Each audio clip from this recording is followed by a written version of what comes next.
Hello and welcome to True Guidance Tarot. I'm Adriana Teodoro-Dier. I'm a spiritual medium and intuitive reader. I have a message for Gemini. So what I've done is I've asked my guides and for spirit for a message that is deeply relevant and meaningful for you this week. And we're going to talk about it very soon. Thank you so much for watching, and please like and subscribe. It really helps to keep you involved in the channel so that you hear the consistent messages every week to help your growth.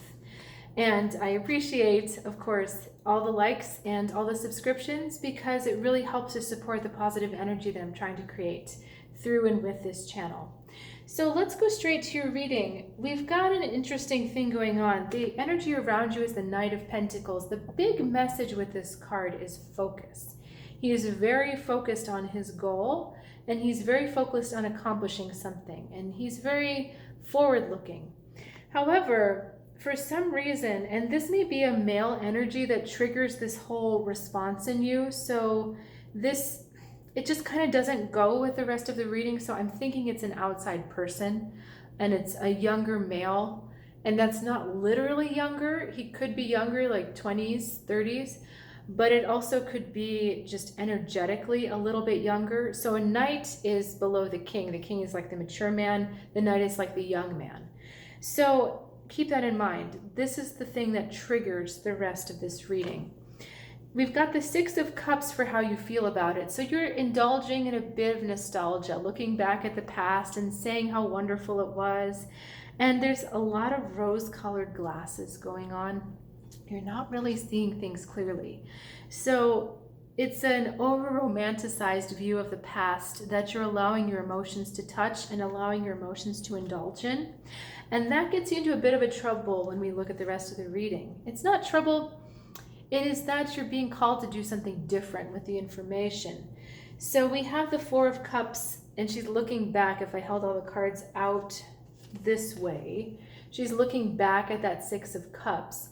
So you're really lost in your own world about this. You're not even tuned into reality.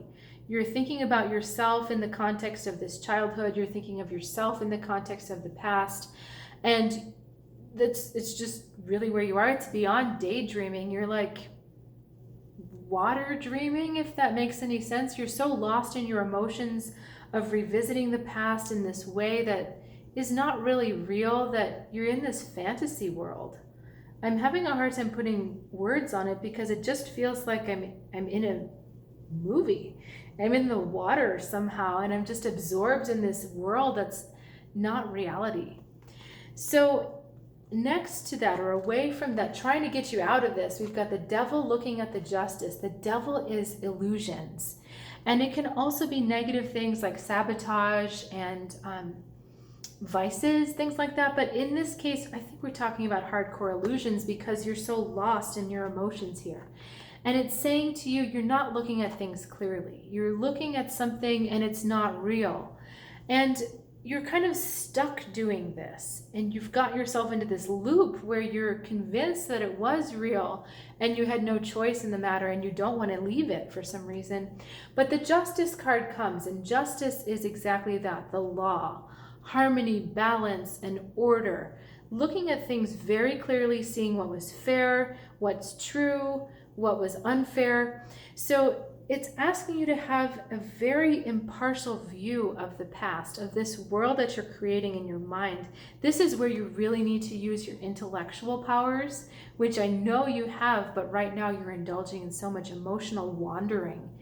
And it's saying, look at what really happened and look at really the fairness of, what somebody got coming to them, that kind of idea. It's like punishment fits the crime.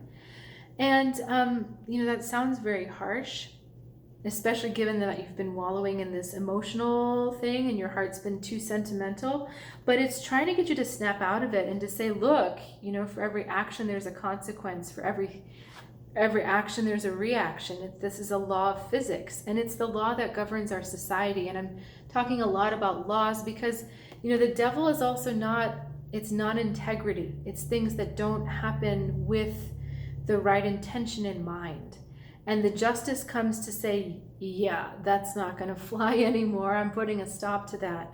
So this is really asking you to have a much clearer, much more objective, if you want to say colder view of reality, better, because for some reason indulging in this past the way I can't even get the cards in order indulging in the past the way you are is not helping you move forward, because you're so lost in what happened to you and the way you want to romance the past. You're not able to deal with moving forward. And I think we're back to the Knight of Pentacles, why that didn't fit. You know, I'm not going back on what I said before, that it might be an external person, but the reason why you're so out of touch with the reality around you is that you're refusing to focus on what needs to move you forward, because you're so lost in the emotional world of the past. But it's not the true emotional world. It's an emotional world that you've created. It's a reality that you've created based on the desire to see things too rosily, if that makes any sense. Like, you want them to be too pretty, you want them to be too nice, because you don't want to go back to that pain and trauma that was really there. So, but the problem, I don't think that this is asking you to go revisit the pain and trauma, but it's asking you to reconcile everything that happened then and everything that happened now as part of karma. And I feel like that's a heavy statement to make, but it's that, you know, reaction causes an action, causes a reaction. What you put out comes back to you. What goes around comes around. You need to look at it objectively and stop the sentimentality, because it's just not true. And it's harmful to you because you're not able to see which way to move forward. And this getting lost in the emotional thing, you're checking out of the world is what's happening. So trying to bring you back. If you've got questions about this, please reach out in the comments. And if you'd like additional support with the reading, I'm happy to do one for you. They're really, really powerful and helpful, especially for if you need some clarity or if you need like a little bit of extra snap. So I will look forward to seeing you next week. And I'm still in that fantasy world, can you tell? And until then, have a good one.